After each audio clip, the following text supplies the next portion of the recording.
photocopy machine shortly. We're going to need some more chairs. This is wonderful. I think this is Yeah. okay. So we can pass. I made 15. Does it have more than what was in the? No, yes it does. It has English translation material that will ultimately be getting. That's what was on the computer? It's in it's got addition more. to it. There's more. It's supplemented. And we can go make more copies if we need to, or I can hit the projector. Then there's a copy of the first page of the Talmud. And if this doesn't make any sense, that's okay. It's a little bit cut off in the margins, but we'll do what we can. There's 15 copies there, so if you're able to share, that would be great. I'll share. Yeah, it's the same thing. Oh, you and I share? One of those. No, I've got this. Yeah, it's on the back. It's on the back. There's more to it than that. Sorry.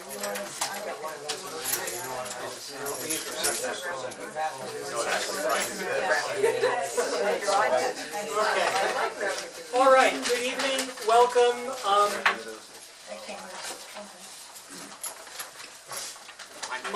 My sense is that we're going to go till about 8:45 or thereabouts. Okay. And anybody that is interested in praying the evening service afterwards, there's no requirement to stay, but anybody who wants to, there's an option of being able to do that afterwards. It would take about 10-15 minutes. So, Talmud. But before we get into all this stuff, and my goal tonight is to lead you through the handouts that you have, and through the first page of Talmud, to familiarize you with where all the source material comes from, and who has a place in the pages of the Talmud. That's our goal for tonight. If we don't actually get into the actual text of the Talmud until next week, but we set up that conversation and look at the players and the personalities and some of the history, I think we will have accomplished at least my goal for the evening. And of course, your questions will be an integral part of that conversation because this is complex stuff, and I want everybody to feel included. If anybody's feeling lost, then that's the time to put your hand up and say, I don't get it. Exactly right. Okay? This one of these every night. In English. In English. Let's qualify that. Yeah, we have to.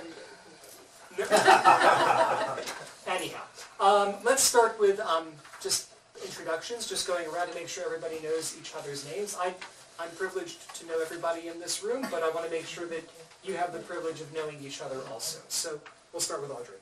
Audrey Rosenblatt, Gail Goldfarb, Barbara Markowitz, Rick Cash. Fred Levitin. David Jatz.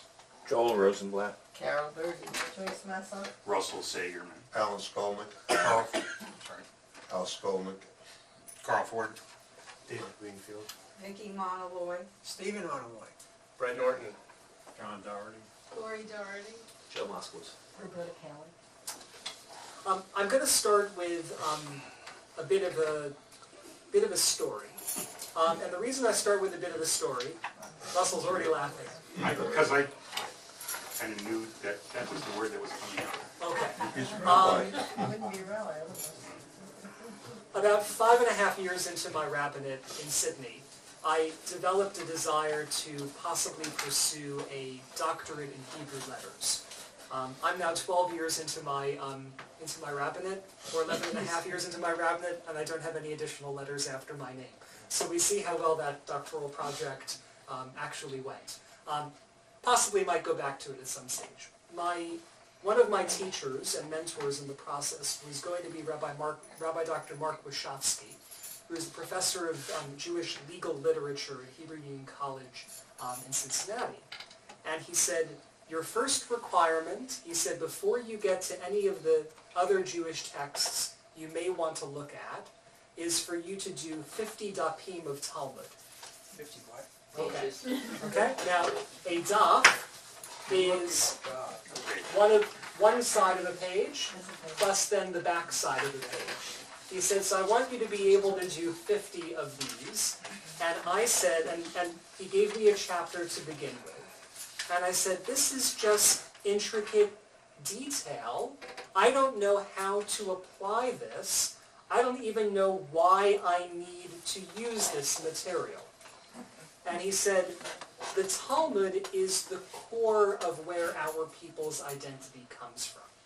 He said, in terms of argument, logic, disagreement, respectful challenges, discourse, folklore, traditions, rituals, practices, Doesn't that all mean the same thing? debates. What was that? I said, doesn't that all mean the same thing? Well, all of that is part of what we call this body of literature known as Talmud. And what you're looking at in terms of this picture or this page is a series of disagreements. Okay? You've heard me say before that if any time anybody looks at you and tells you it's always been this way, or there's only one way of doing this, run. Okay? Because the nature of what Talmud does for Judaism, and what a page of Talmud does for Judaism, is it creates an opportunity for a conversation. And that's the goal of at least starting our journey through the Talmud.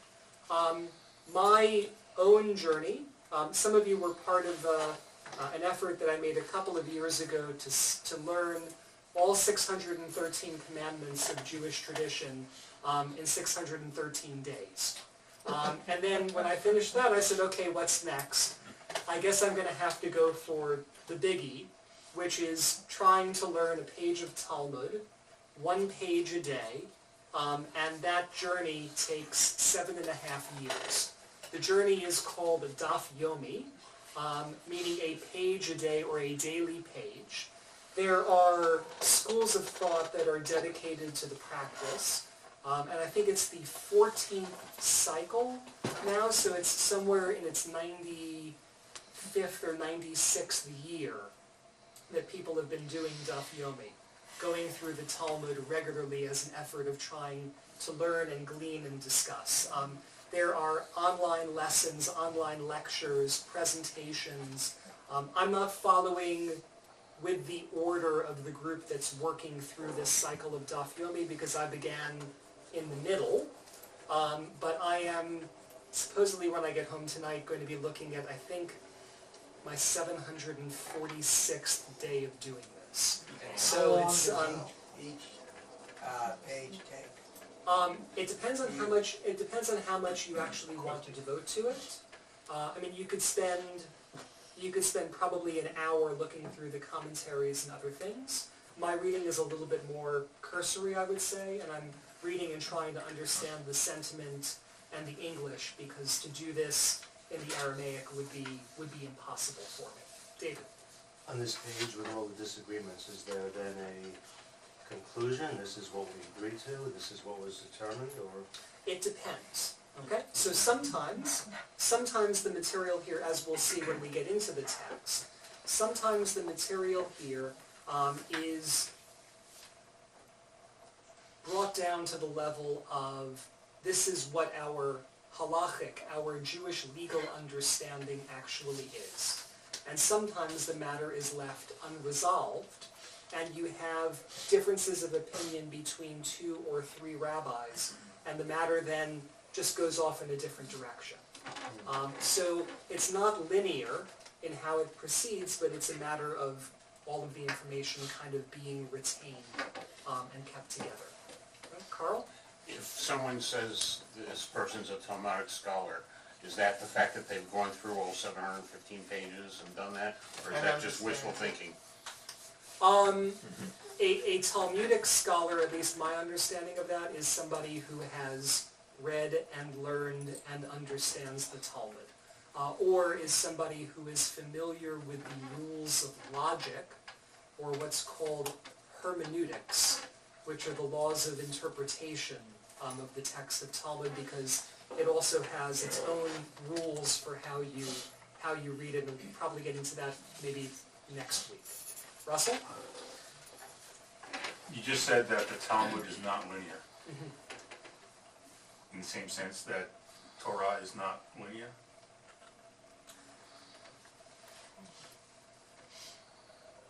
What I mean by the Talmud not being linear is that you might be reading about one idea, and then it might take you on a tangent and go off in a different idea. It may come back to the original idea, or it may then springboard off into further ideas. So that's what I mean by So we know a lot of rabbis that okay. present like that. The next concept as well is, in terms of identifying the rabbis who are on the page of the Talmud, Right. you may at one sense have a rabbi, say, from 150 CE, then matched with a rabbi from approximately 400 CE, and then a rabbi from 280 CE. And unless you know who the rabbis on the page are and where they come from, they could be representing different perspectives from different times in Jewish history. So in that regard, I would then say it's not linear either. Okay, so in that vein, is there some sense of a simile between Torah and Talmud? Does it start at Genesis and end at Leviticus, or I need that reference. I think that in terms of where it starts and where it ends, the better information that I can give you is with the timeline and the text and the terminology, and lead you through that. Okay. Okay? Yes. Just out of curiosity, do you retain this? I think you have a fabulous memory, but do you retain what you read 700 years ago? Would you even remember if you read it? Or do you take notes, or is it just sort of what you managed to remember? Yes, no, and maybe so. Mostly, and I will tell you that I'm dreading getting out of the calendar. I'm 2 tractates off, and I'll explain the term tractate in a minute, from finishing the second section, which is called Moed, which is festivals, and the next section after festivals deals with what's called levirate marriage. Meaning that if a woman's husband dies, then the brother of the husband is allowed to marry the wife. Or should. Or must. Must. Okay? And I don't even know what I'm going to do when I get there. There are intricate passages about what one can carry and can't carry on Shabbat in the tractate on the Sabbath that was like, whoa.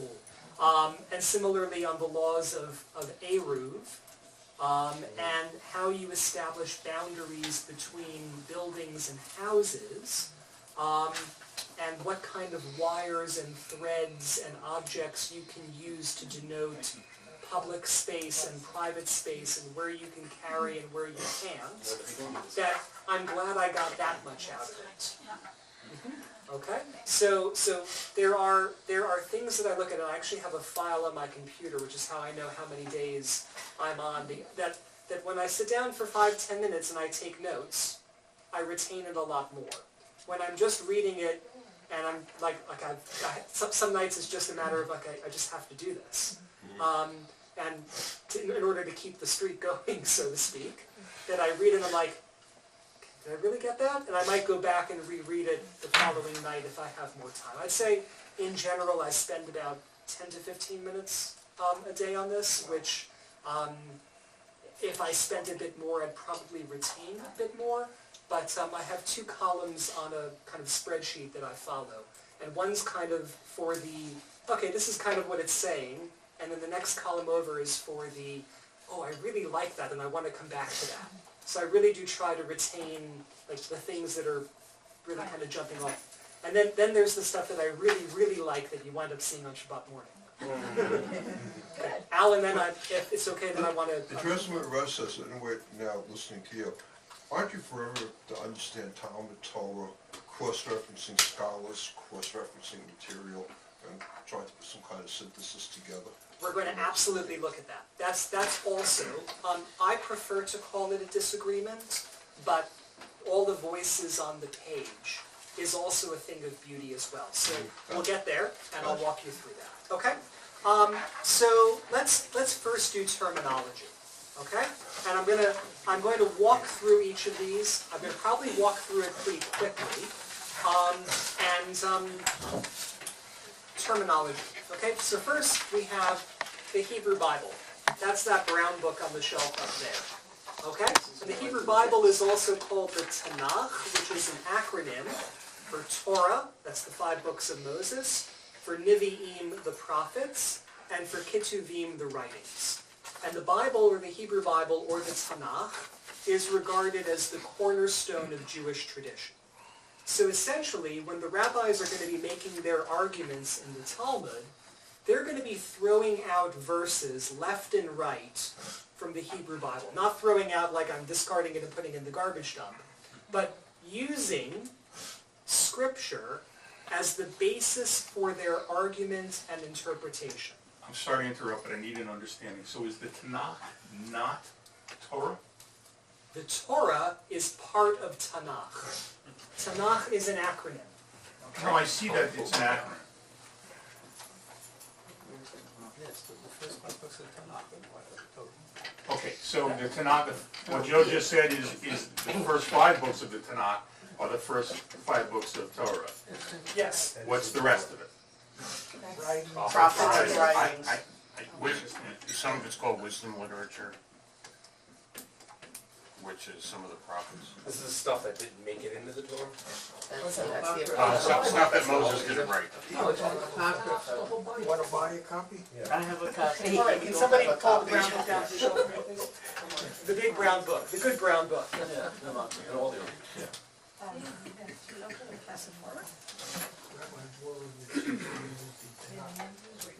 Okay, the Tanakh, and inside the Tanakh, if we go to the table of contents, it tells us it's Torah, the 5 books of Moses, Nevi'im, the prophets, because the Hebrew word Navi means prophet, or it means a large blue person in Avatar in the 2009 movie. Prophecy. What happens to a world that gets destroyed? Okay, we're going to sermon on that one day, 2010 maybe. Ketuvim, the writings, okay? And among those, so the 5 books of Moses, Genesis, Exodus, Leviticus, Numbers, and Deuteronomy. The prophets, then, you don't have to list all these. Joshua, Judges, 1st and 2nd Samuel, 1st and 2nd Kings, Isaiah, Jeremiah, Ezekiel, then the 12 minor prophets, and then the writings including things like Psalms, Proverbs, Job, Song of Songs, Ruth, Ecclesiastes. So this is the Hebrew Bible, okay? Now, the stories and the timing spans from creation of the world, if you will, to approximately the 5th century BCE, with the writings of who we call Ezra and Nehemiah. And the text itself was likely arranged, or we say canonized, between the 4th and mid-2nd century BCE. Okay? We then have extraneous works which are not considered part of the corpus of Jewish literature in any great detail. The Apocrypha are works that don't make the Bible, and the Pseudepigrapha are works that don't make the Apocrypha. Okay, so the Pseudepigrapha are the works that don't make the Apocrypha. Okay? That's just it. That your canon, and this is going to be very important when we get to some terms in the Talmud as well. Your canon, this is Dr. David Aaron, my Bible professor in Hebrew Union College, saying, canon is not so much about what's included. It's about what's not, and why it isn't, and why it's left out, and who makes the decisions as to what is considered holy literature or sacred literature, and what is not to be considered sacred literature. Okay? So is the Apocrypha and the Pseudo considered part of the canon or external to the canon? Considered external to the External. canon. Carl? I don't know if it matters, but the Christian Apocrypha is different than the Jewish Apocrypha, just to be clarification. Yes.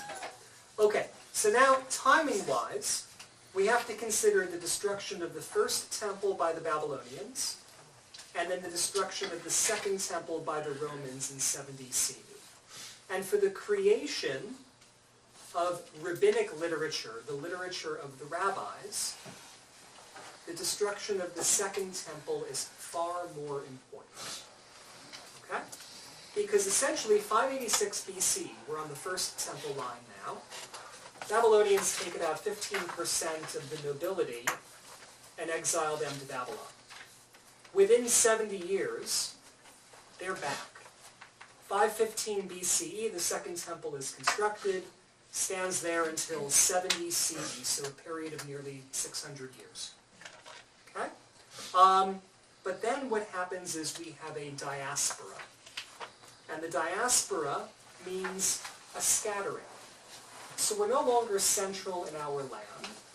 Part of the scattering that happens is actually a local scattering. And there's a rabbi, a few lines down, named Yochanan ben Zakkai, who takes a group of other rabbis or religious leaders at the time and encourages them to build a place of study and learning in a city and town known as Yavna. You might also sometimes heard it referred to as Yamnia, but we generally know it as Yavna. And this was at the beginning of the diaspora in 70 CE? Probably around 90 or thereabouts. What I don't understand is, according to what I read in history, is about by 70 CE, about 10% of the Roman Empire, which expanded all the way to Britain, had a Jewish population spread out throughout the Roman Empire. That's pretty dispersed. So why isn't that considered diaspora even before the Second Temple was secured? Very good question, for one for which I don't have a ready answer, but a good question nonetheless. In any case, the sense of Rabbi Yochanan ben Zakkai leading this effort is that now you have a big question. And the big question is, you have your Hebrew Bible that tells you that you are supposed to perform ritual sacrifice in a variety of ways. But now there's a big problem. What's the big problem? No place to do it. There's no temple. There's no place to do it, okay? So that creates two different perspectives. Not only is there no place to do it, but there's nobody to do it because previously it was only, the rabbis and the priests that did it. Okay, so there's two angles then that rabbinic literature takes in terms of what happens when we don't have a temple. The first is, how do we preserve our laws and customs if the temple should come back at some point in the future? How do we preserve our laws and customs should the temple come back? What's the second question? If it doesn't come back. What do we do if it doesn't come back? And that's all over this whole body of rabbinic literature. Trying to answer both of those questions at the same time and wrestling with that inherent tension. Everybody follow? Okay. Now, the next set of phrases that you have. Okay? Generally, rabbinic literature falls into two categories. One is called halacha, Jewish law, or lalechet in Hebrew means to go or to walk. So Jewish law is the path or a path that we follow or walk in conducting ourselves Jewishly. Agadah is Jewish folklore. Those are your tales and your stories and your legends and your interpretations that are a bit more playful and fanciful and interpretive.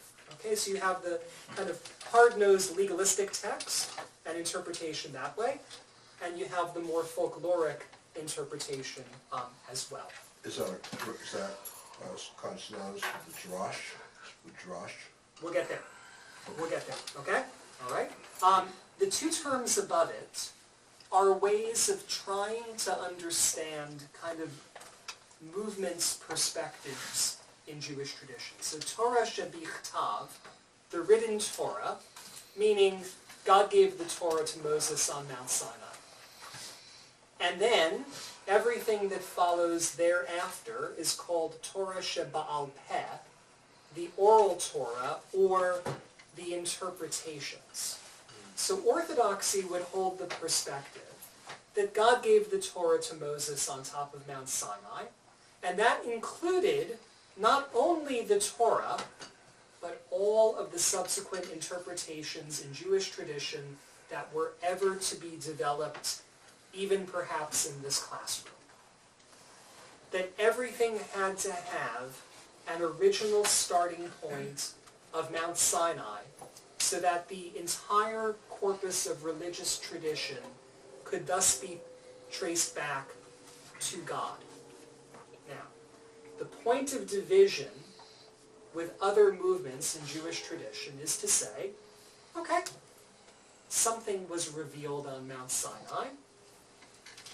We literally weren't there, so we don't really know, but we take it on faith that our tradition helps us to connect in covenant with God, and thus interpretations have developed over the centuries from various rabbis and scholars and other teachers and congregants and people who have studied and learned and gleaned to hand our interpretations down through the centuries.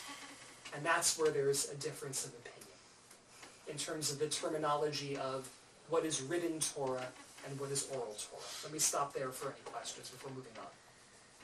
So I was having this same discussion with one of my Orthodox friends, trying to, and maybe she said it the same way that you're saying, and I just interpreted it differently. She's saying the Talmud is basically what we do on Saturday morning. I Okay. mean, what they do. No, we do. No, we used to do a Saturday morning She discussion. said, yes, God gave the Torah to the people on Mount Sinai, but they wrestled with it, and the Talmud is that wrestling, and that discussion, and that discourse, and everything. Let me offer from Now, this is obviously, a- one Orthodox, like, we're pigeonholing everybody, but, so that, she explained that to me, and okay. So that seemed different than what you said, but I don't know. The Bible and the Talmud are the two central works of the Jewish people. While the Bible is the most popular and well-known Jewish text, the Talmud remains a closed book and a mystery to the majority of Jews, not to mention non-Jews. Yet ironically, Judaism as we know it today is derived more from the Talmud than from the Bible. Okay? Which is essentially Where she's coming from. that yes, the notion of even prayer in Jewish tradition essentially comes from the rabbis and from the Talmud, who after not having an opportunity to sacrifice, had to come up with an appropriate substitute for the process of sacrifice. So, yes. Okay. Okay? It is an effort in terms of wrestling with and trying to understand or interpret this text that creates this body of literature and other sources and other material and other conversation, and also helps to advance and keep alive and sustain our people's tradition as well. So if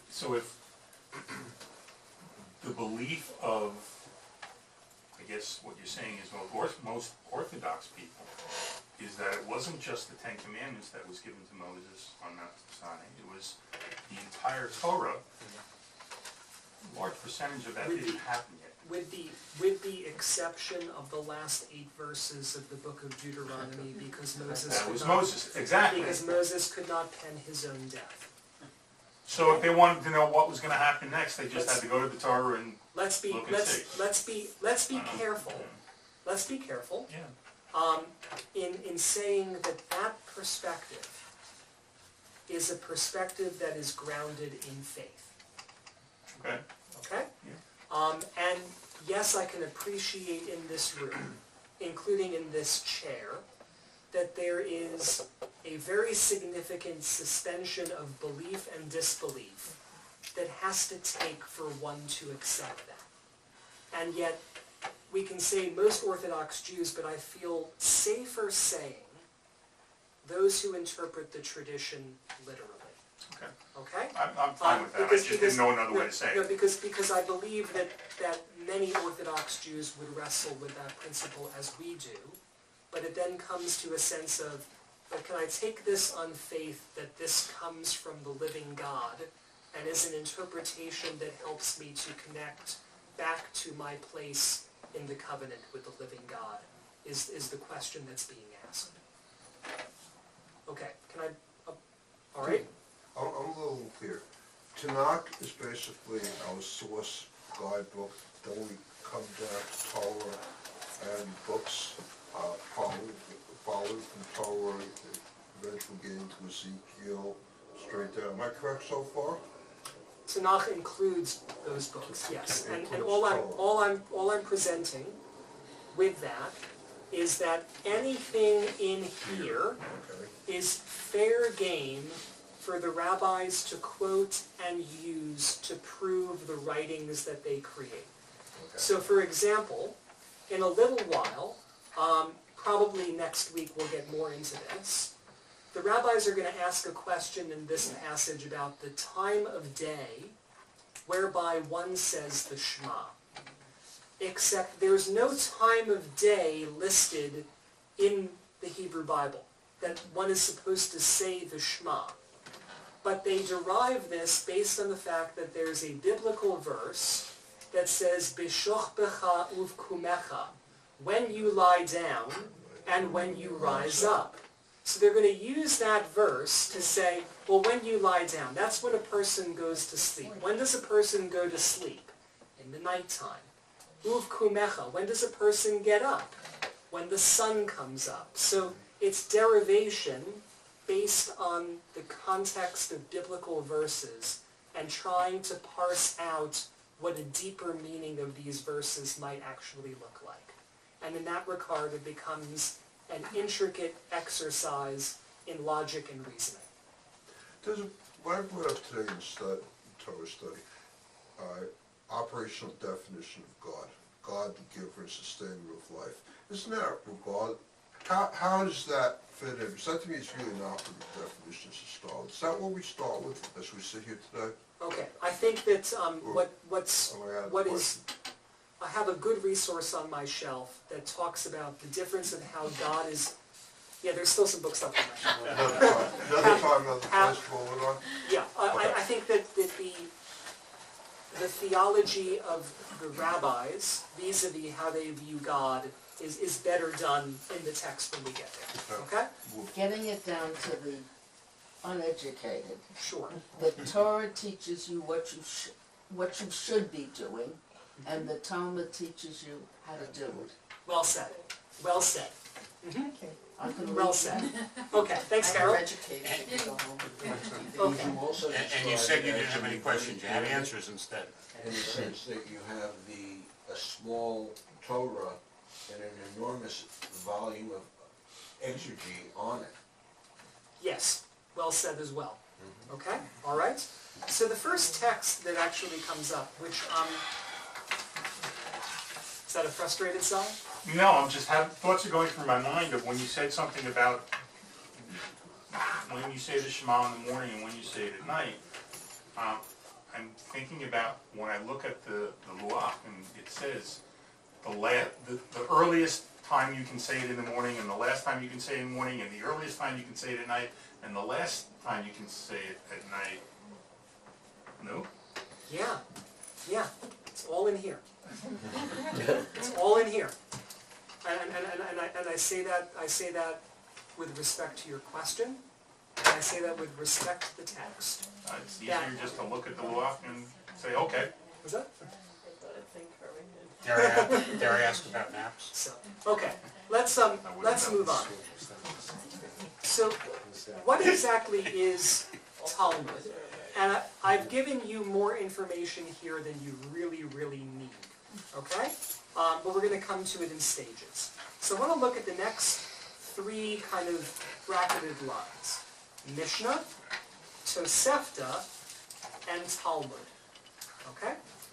The Mishnah comes together in approximately 3rd century CE, organized by a man named Rabbi Judah Hanassi, also known as Judah the Prince, and it consists of 63 tractates of material.